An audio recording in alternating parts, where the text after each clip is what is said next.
Hello people, Doug Walker here. Being a child of the 80s and 90s, you probably know I grew up with a lot of TV and movies.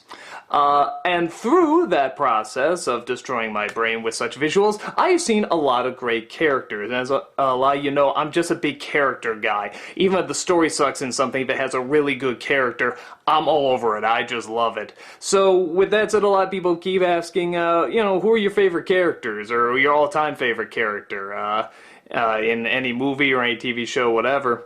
And I was thinking about it, and I said, you know what? I think I got a pretty good list for it. I think I'm actually going to count down my top 10 favorite movie and or TV characters.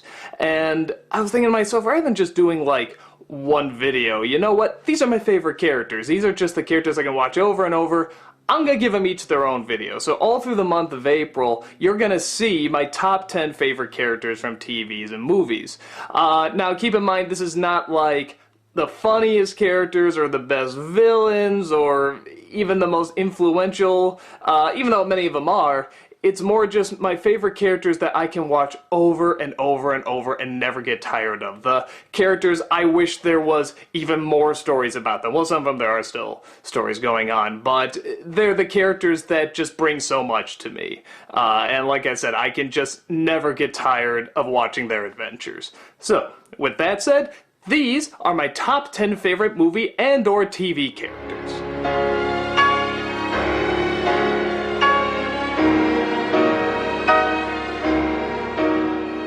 On the list, anime fans unite, it's Edward from Cowboy Bebop. As many of you know, this is also one of my favorite shows of all time, and she plays a major part. She's sort of this wild child that has more one side of her brain working, the side that understands computers and technicals and so forth, while the other side is just her childlike insanity. Always bouncing, always smiling, always laughing. She doesn't know when to feel sad, when to feel confused, where to live, how she's supposed to live, what she's supposed to be like. She's just Edward, and she's anything she wants to be. She'll say whatever she wants, do whatever she wants, be wherever she wants. Her entrance into the show is just as quick and spontaneous as her exit from the show.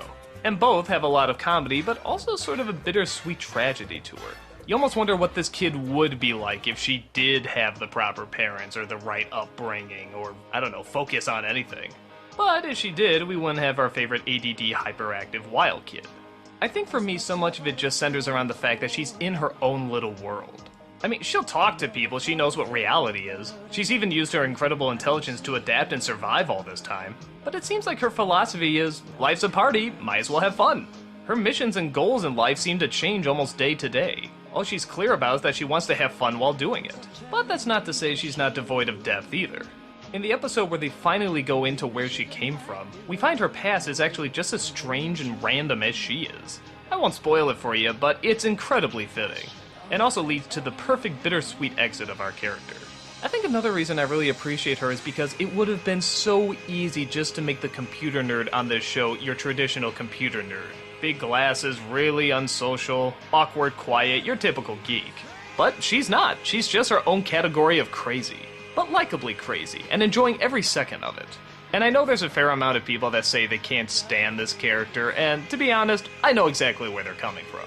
She is annoying, she is loud, she is a pain in the neck, she is unfocused, at many times she is uncaring, and only wants to do what's best for herself, or whatever distracts her attention. But I guess for me, it never hit that point where it was unlikable. She put in her 2 cents, she did help out, she had an unbelievable amount of creativity to her, and we just knew she was enjoying whatever strange world she was constantly in. I guess I like people that can live in the same environment that many people would consider bad or unaccommodating, and instead can feed off of all the good that it can give. All the cool stuff, all the stuff that's worth admiring, all the stuff you can have fun with, all the stuff you can question, all the answers you can create. Just the excitement of the mere possibilities. Edward is definitely that for me, and I think that's definitely something to admire. She's crazy, wild, and totally out of control, and loving every moment of it. Hence why she's my number 10 favorite character.